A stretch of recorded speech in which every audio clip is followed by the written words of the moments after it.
Gente boa e bonita, boa noite, boa tarde ou bom dia. Dando prosseguimento à nossa videoaula sobre cultura, nós vimos o que é cultura, um breve histórico do conceito de cultura, como ele mudou através da história, e vimos a primeira proposição de um conceito antropológico de cultura formulado pelo antropólogo evolucionista inglês Edward Burnett Taylor, que disse que a cultura é um todo complexo de leis, costumes, hábitos que nós adquirimos como indivíduos em uma coletividade, na nossa sociedade, e que a cultura, atente-se a isso, ela é aprendida e adquirida durante a vida, ou seja, ela não é natural, ela não é inata, ela é uma construção histórica e social. Pois bem, como sucessores do Taylor, outros antropólogos vieram e ajudaram a desenvolver o conceito antropológico de cultura. Mas eles, incomodados com aquela visão hierárquica, evolucionista da noção de cultura, eles buscaram desconstruir essa perspectiva hierarquizada, como se a cultura europeia fosse o ápice e a referência que as demais culturas de sociedades não europeias deveriam alcançar ou ter como horizonte. Digamos, sucessor e também crítico da perspectiva do Taylor foi um geógrafo e também antropólogo de origem alemã, mas que se naturalizou e fez carreira nos Estados Unidos, que ajudou inclusive a institucionalizar a antropologia como ciência universitária nos Estados Unidos, um alemão chamado Franz Boas. O grande mérito dele foi de colocar ou defender uma visão menos eurocêntrica da perspectiva do que é cultura. E o mais interessante ainda é que ele procurou deixar de lado a perspectiva de hierarquização das culturas e defender o caráter único e simples da diferença. Ou seja, o fato de uma sociedade ou de uma cultura ter um certo nível tecnológico aparentemente mais desenvolvido não a qualificava como hierarquicamente melhor. Ela simplesmente era diferente. Simples assim. Então a hierarquização foi deixada de lado e a questão da diferença foi valorizada. Então as culturas não são melhores nem piores do que as outras, elas são apenas diferentes entre si. Um sucessor e aluno realmente do Franz Boas, um antropólogo estadunidense chamado Alfred Kreber. Esses nomes não se espante, esses nomes estão todos citados no nosso texto de apoio. Depois você pesquisa, se você quiser, peça pelo link fixado lá nos comentários abaixo, peça pelo e-mail que eu retorno para você. O Alfred Kreber, ele formulou a teoria do ponto crítico. Para ele, a cultura, aquilo que nos diferencia dos animais, foi criada de maneira muito rápida, quase que de maneira repentina. E essa criação da cultura está diretamente associada à mudança biológica, evolutiva nossa, seres humanos. Então, um conjunto de mudanças físico-morfológicas em nós, seres humanos, como, por exemplo, o aumento da massa encefálica, o aumento de neurônios, que acabou ajudando a desenvolver a capacidade de abstração, a linguagem articulada e, consequentemente, a cultura. Tudo isso está associado à evolução biológica do ser humano.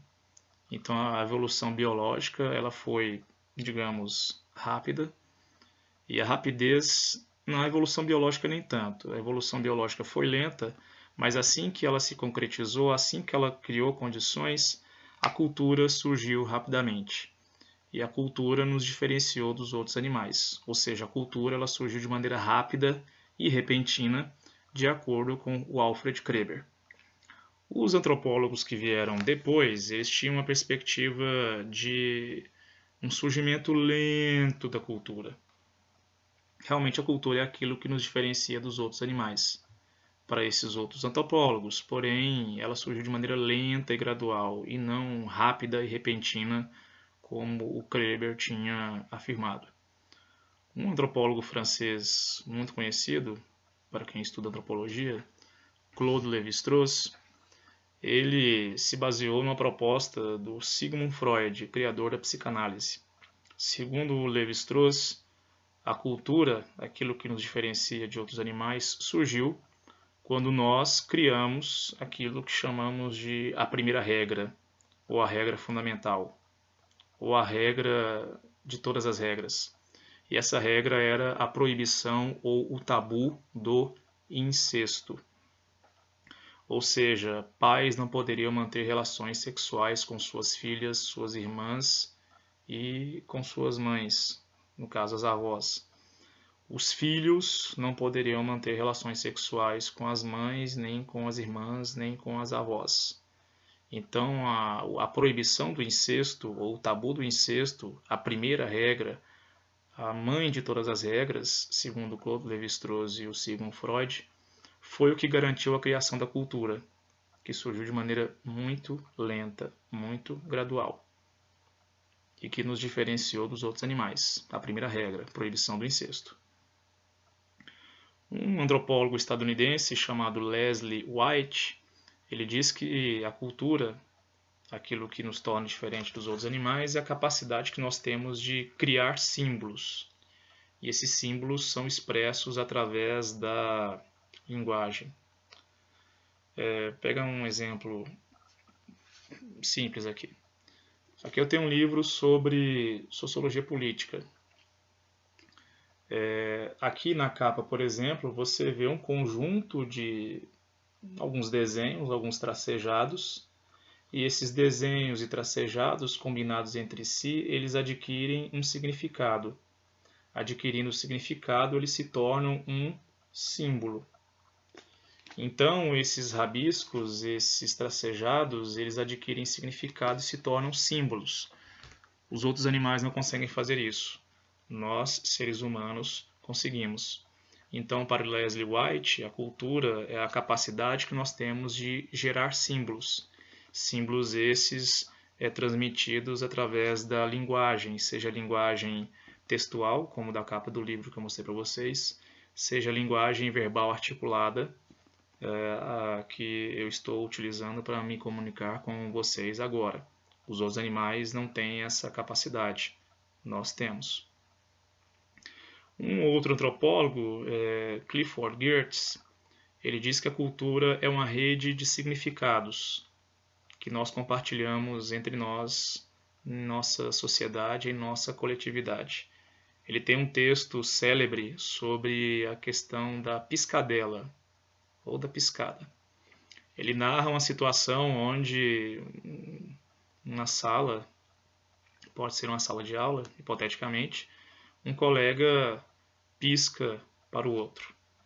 Essa piscadela ela pode ter vários significados, tanto dentro daquela comunidade, daquela coletividade, daquela cultura específica, ou se pessoas de outras coletividades e outras culturas verem a mesma piscadela, podem interpretar de maneira diferente.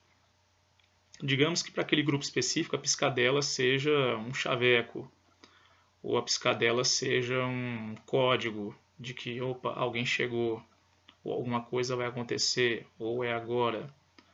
Ou pode ter sido um tipo de provocação, ou também pode ter sido simplesmente um cisco que exatamente naquele momento caiu no olho da pessoa.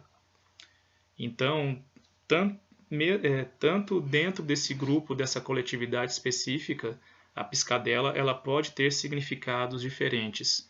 Significados esses que são determinados ou explicitados pela cultura daquela comunidade. Ou se outras pessoas de outras culturas, de outras comunidades e sociedades vissem essa mesma piscadela, eles poderiam atribuir a ela significados diferentes. Essa é a perspectiva do Clifford Geertz. E a última perspectiva é da Ruth Benedict, que diz que a cultura é uma lente através da qual nós vemos o mundo ao nosso redor.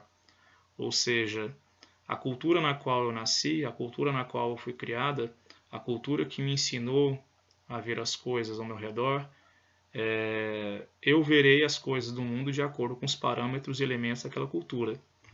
Tanto que se eu ver elementos de outra cultura, diferente da minha, dificilmente eu conseguiria ver esse elemento com os olhos dessa outra cultura.